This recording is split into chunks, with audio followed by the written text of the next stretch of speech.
Olá, alunos do terceiro ano do Colégio Militar de Brasília, aqui é a professora Silvia. Nesta videoaula, nós vamos fazer a correção da lista de reforço sobre a primeira lei de Mendel, dos exercícios 1 ao 4, para que o vídeo não fique tão longo. Faremos, então, outros vídeos com o restante da lista.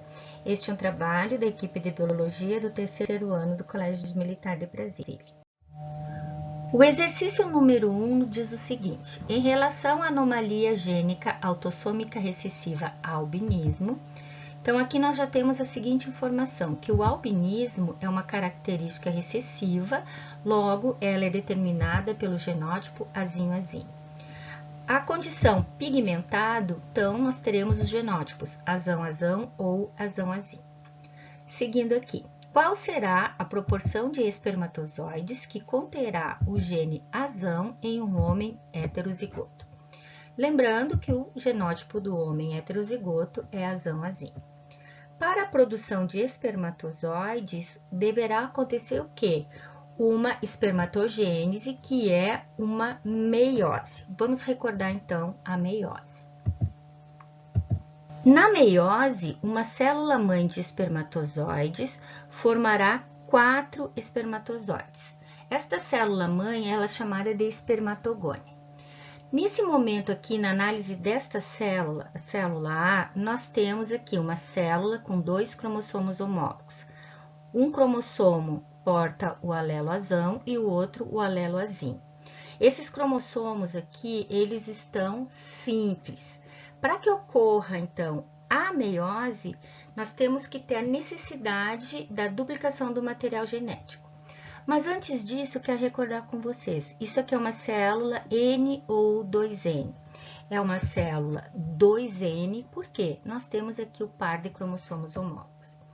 Na preparação para a meiose, então, deverá acontecer a duplicação do material genético, que ocorre durante a intérfase na subfase S de síntese de DNA.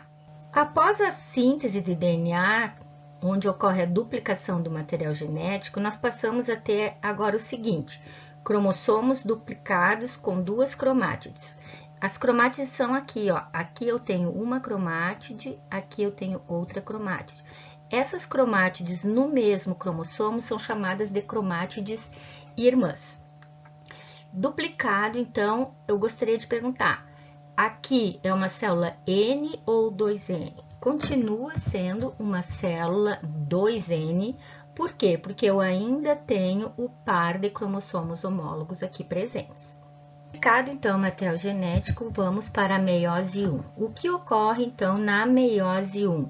A separação dos homólogos. Então, aqui, pessoal, o que ocorre? O par de cromossomos homólogos que se separam. Um cromossomo vem para a célula, essa aqui, e o outro cromossomo para esta célula aqui. Agora, cada célula tem metade do número de cromossomos. Eu tenho 2 cromossomos aqui duplicados, aqui eu tenho um cromossomo duplicado, aqui eu tenho outro cromossomo duplicado. Então, agora nós temos células N, com a metade do número de cromossomos. A próxima fase, então, é a meiose 2. O que ocorre na meiose 2? Separação das cromátides. Então, aqui nós temos as cromátides irmãs, essas vão ser separadas, então. Então, aqui em amarelinho nós temos a separação das cromátides e o que ocorre? Essa cromátide agora é um cromossomo filho, formará uma célula portando o alelo azão, essa outra formará outra célula portando o alelo azão, aqui outra célula com o alelo azinho no cromossomo e aqui outra célula com o alelo azinho. Dessa forma, nós vamos ter o seguinte: 4 células N, só que metade delas, 50%, portará o alelo azão e 50% portará o alelo azinho. Então, respondendo à pergunta, qual será a proporção de espermatozoides que conterá o gene azão em homem heterozigoto? A proporção, então, aqui será de 1/2. O exercício 2 diz o seguinte: Em urtigas, o caráter denteado das folhas domina o caráter liso. Numa experiência de polinização cruzada, foi obtido o seguinte resultado: 89 denteadas e 29 lisas. A provável fórmula genética dos cruzantes é: nós temos aqui nas alternativas de A a E alguns cruzamentos, dos quais nós vamos ver aquele que vai nos dar uma prole com a proporção aproximada desses dados que nós temos aqui. Como nós vamos utilizar esses dados? Nós vamos dividir 89 por 29, isso dá um valor de mais ou menos 3,07.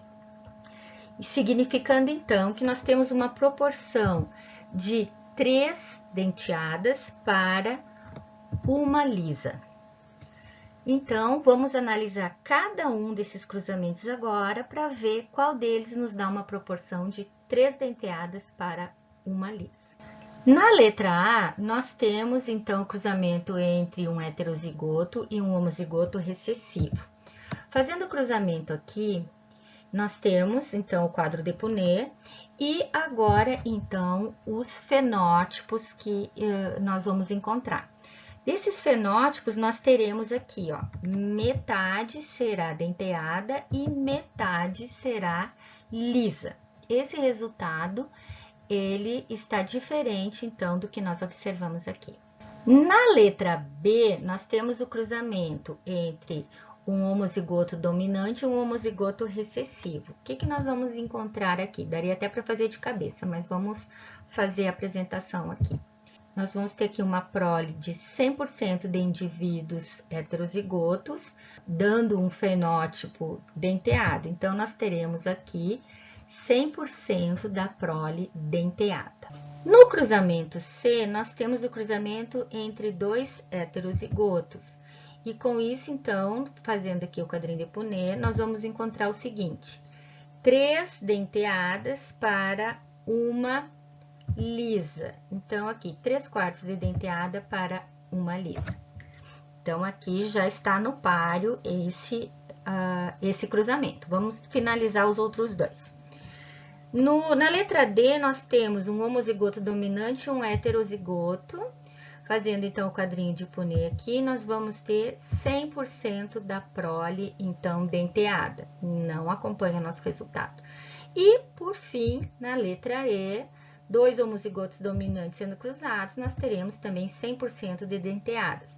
Logo, o nosso cruzamento aqui correto é a letra C.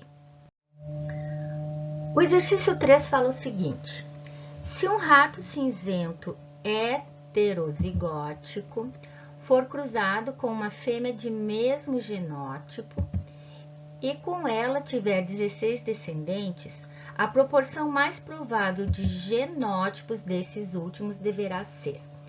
Então, vamos analisar o seguinte: um rato cinzento heterozigótico. Então, o rato masculino cinzento heterozigótico. O que nós já temos de informação importante? Se ele é heterozigoto e ele é cinzento, o fenótipo cinzento é um fenótipo dominante. Mas aí diz que se ele for cruzado com uma fêmea de mesmo genótipo, então a fêmea vai ter o mesmo genótipo dele, fêmea heterozigota. Se ele é heterozigoto, então o fenótipo dela também será cinzento. Realizando então o cruzamento, nós vamos ter o seguinte: Czão, Czão, depois Czão, Czinho, depois Czinho, Czão e Czinho, Czinho. Nós temos então aqui o cruzamento realizado. Qual a proporção que nós vamos encontrar então de cada um desses genótipos? Então, Czão, Czão, nós teremos uma proporção de 1/4. Como são 16 descendentes, nós vamos multiplicar por 16 e vai nos dar uma quantidade de 4 indivíduos com o genótipo Czão, Czão. Proporção de heterozigotos, nós vamos ter então 1/2 multiplicado pelos 16, nós teremos então 8 indivíduos com o genótipo heterozigoto. E 1/4 vezes 16, então, do genótipo Czinho. Czinho também nós teremos então 4 indivíduos com esse genótipo. Nossa resposta correta, então, é a letra B. O exercício 4 diz o seguinte: a determinação da cor do caju, vermelha ou amarela, é devida a um par de genes alelos. O gene dominante determina a cor vermelha. Um cajueiro proveniente de semente heterozigota deverá produzir. Então, aqui nós temos as alternativas. Antes de verificarmos a correta, vamos lembrar do seguinte: que o caju vermelho, ele é dominante, o gene é dominante. Então, os genótipos possíveis, azão ou azão-azinho. E o caju amarelo, ele é o recessivo, azinho. Diz que o cajueiro é proveniente de semente heterozigota. Então, vamos recordar um pouquinho a respeito do caju. O caju, na realidade, olhem só o que está mostrado aqui no desenho. A fruta do caju é essa parte, daqui sai a castanha. Então, a fruta, o fruto verdadeiro, é aqui onde está essa castanha aqui. A parte comestível, a polpa do caju, na realidade, é o desenvolvimento do pedúnculo floral e não o ovário desenvolvido. Então, o caju é um pseudofruto.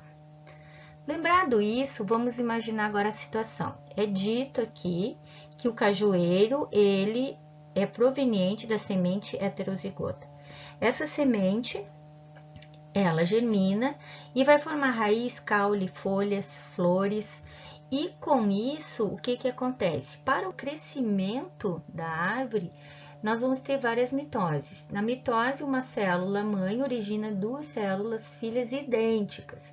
Então, esse genótipo aqui vai passar para todas as partes da árvore. E como o nosso caju aqui, ele não se forma do ovário após a fecundação, e sim do pedúnculo floral, ele também vai continuar, então, com o genótipo azão-azinho.